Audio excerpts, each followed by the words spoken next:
دینی اور دنیاوی معلومات کے لیے اس چینل محمد اسامہ شاہ الوی کو سبسکرائب کریں۔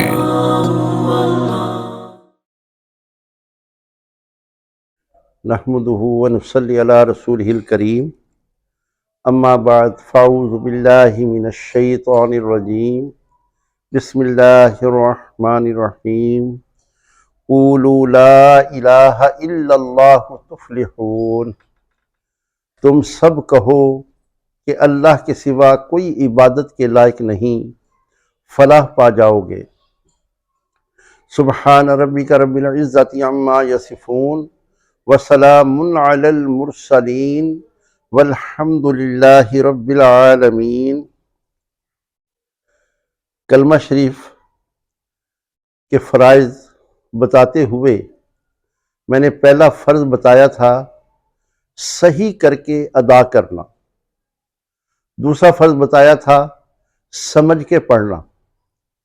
سمجھ کے پڑھنے میں نے اللہ تعالیٰ کے لیے جو ہم 3 قسم کی عبادات کرتے ہیں ان کی میں نے تشریح کی تھوڑی سی، کہ زبان سے ادا ہونے والی عبادات، جسم سے ادا ہونے والی عبادات، اور اس کے ساتھ ساتھ مال سے ادا ہونے والی عبادات۔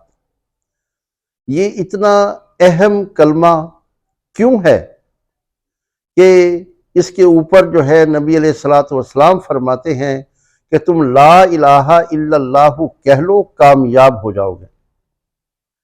یہ کہہ لیا جائے اگر یوں کہ یہ پورے قرآن پاک کا نچوڑ ہے، پورا قرآن پاک جو ہے وہ اس کلمہ شریف کی تشریح ہے۔ لا الہ الا اللہ محمد الرسول اللہ، پورا قرآن پاک اس کی تشریح ہے۔ نبی علیہ السلام فرماتے ہیں کہ جو ایک مرتبہ کلمہ شریف پڑھ لیتا ہے وہ جنت میں جائے گا۔ ایک مرتبہ کلمہ شریف کیسے پڑھے؟ سمجھ کے پڑھے، اور اس کے اندر جو وعدہ کیا ہے کہ اللہ ہی کی عبادت، اللہ کے سوا کسی کی عبادت نہیں، اس کو سمجھ کر کہ وہ عبادات کیا ہیں، ان عبادات کو صحیح طریقے سے ادا کرنا، اللہ کے لیے ادا کرنا، یہ ہے کہ آدمی جب اس وعدے پر پورا اترے گا داخل الجنہ۔ اور صرف یہ نہیں ہے کہ ایک دفعہ کلمہ پڑھ لیا اور پھر اس کلمے کے الٹ کرتے رہے، نہ، پھر نہیں۔ یہ کلمہ پڑھ کے اس کے اندر جو وعدہ کیا ہوا ہے اس وعدے پر مرتے دم تک قائم رہنا، کہ اللہ ہی کی عبادت کرنی ہے، کسی اور کی عبادت نہیں کرنی۔ پھر انشاءاللہ اللہ کے فضل و کرم سے آدمی جو ہے وہ جنت میں داخل ہوگا۔ اور جنت کیا ہے؟ یہی جنت جو ہے، یہ اس کے بارے میں اللہ فرماتے ہیں یہ سب سے بڑی کامیابی ہے، سب سے بڑی کامیابی ہے۔ اسے میں اس پہ ذرا زور اس لیے دے رہا ہوں تاکہ ہمیں کلمے کی صحیح سمجھ آ جائے۔ انشاءاللہ ہم ایک دفعہ بھی پڑھیں گے اور اس پر پوری زندگی عمل کریں گے تو انشاءاللہ جنت میں داخلہ ہوگا۔ کل میں نے کہا تھا کہ مالی عبادت وہ کیا ہے؟ جو پیسے سے خرچ ہوتی ہے، جانور بھی پیسوں سے، قربانی کے جانور، زکوٰۃ، صدقہ، خیرات، یہ جو عبادات ہیں یہ اللہ تعالیٰ کے لیے کرنا، کسی اور کے نام پہ نہ کرنا۔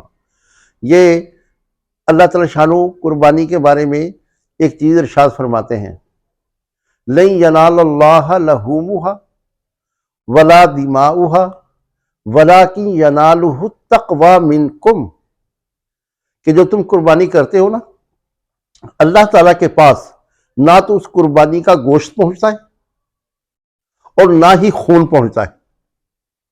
گوشت ہم کھا لیتے ہیں، خون نالیوں میں بہہ جاتا ہے، تو پھر اللہ کے پاس کیا پہنچتا ہے؟